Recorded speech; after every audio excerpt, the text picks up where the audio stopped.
Now remember, when we're talking about proportions, and next Thursday's lecture, I'm going to be talking about how you tell which test to use, and that's part of the B quiz, and it's actually something people find really, really difficult. So try and either come to next Thursday's lecture or watch it, because the stuff in the notes I'm not going to write everything down that I say.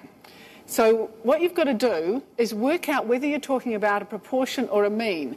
And in these ones here, we're talking about proportions. So you have to, if you're having trouble working out whether it's a mean or a proportion, you think, okay, for each person, what are you going to be getting? Are you going to be getting a number or a yes or a no? Okay, so here we've got 50 female students and 36 male students asked whether they own a car or not. Okay, so it's not asking them how much their car is worth, which would be a mean. It's asking them car or not. So it's a yes, no. It is nominal data, and so that means we're doing a proportion. So we've got two lots of students, and 60% of the females said they did, 72% of the male students said they did. It looks as if a larger proportion of male students own cars, but this could be sampling error. Remember, sampling error is not that we've made a mistake in the sample. Sampling error means that the sample we take may not be perfectly representative of the actual population. So in this class, we have more than 50 students. We have 350. But for this thing here, I only took a sample of 50 out of them. And that sample may or may not reflect the population of the class. Or if we look at the class as a sample, that sample may or may not represent all students. Okay, so we've got our 5-step method again. Only last 2 steps are missing. So the null hypothesis is that the two proportions are the same. So the same proportion of female students and male students own cars. Remember, null means that there's no effect. Things are the same or they equal 0, that sort of thing. And the alternative is that the two proportions are different.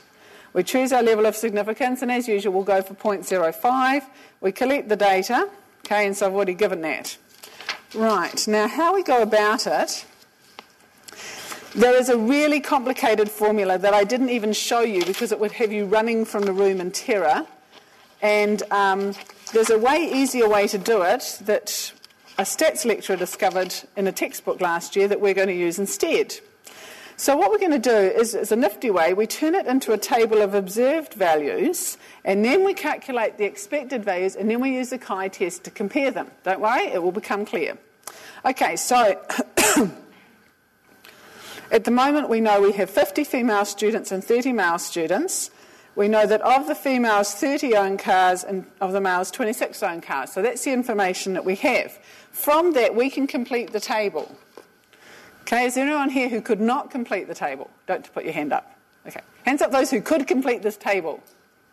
I hope there's a few more than that. Okay, so we're going to put a 30 in there because 30 plus 30 equals 60. What's going to go in here? 10. Because 26 plus 10 equals 36. So that's the total, half of the female students and a larger proportion of the male students. Then we just add across here, so that's 56. That's 30 plus 10 equals 40. And we can add either way, and in fact it's a good idea to add both ways. So we've got 56 plus 40 is 96, 60 plus 36, 96. So we've checked that we've done our sums right. So that's how we start off. So this is our observed values.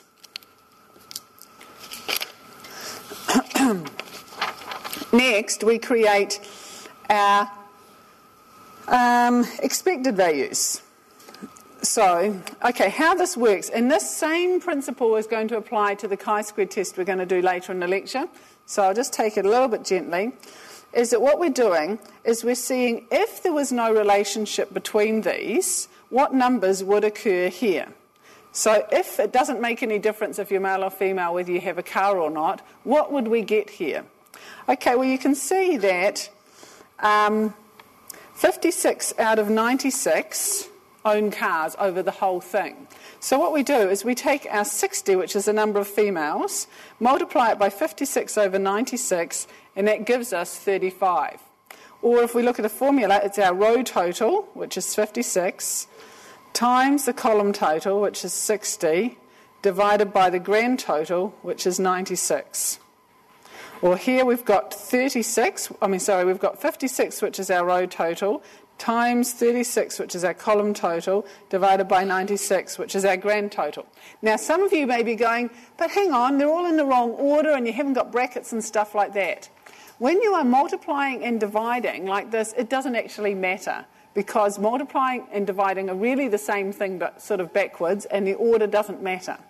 So we've got 36 times 56, or it could have been 56 times 36, and divide by 96. It's going to work. Okay, so no car, let's do it like this. Row total is 40 times column total, which is 60, over grand total is 96, which equals 25. And then we've got,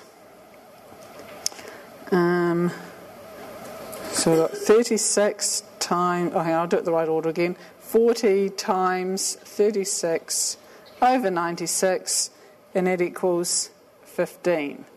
So what those numbers are, the 35, 21, 25 and 15, are saying if it was even who owned a car and who didn't, and male and female, these are the numbers we would get. So we've got 30 versus 35, 30 versus 25, 26 versus 21, and 15, 10 and 15. So those are the numbers we're comparing, are these four here and these four here. So obviously they're not exactly alike, and so we need to know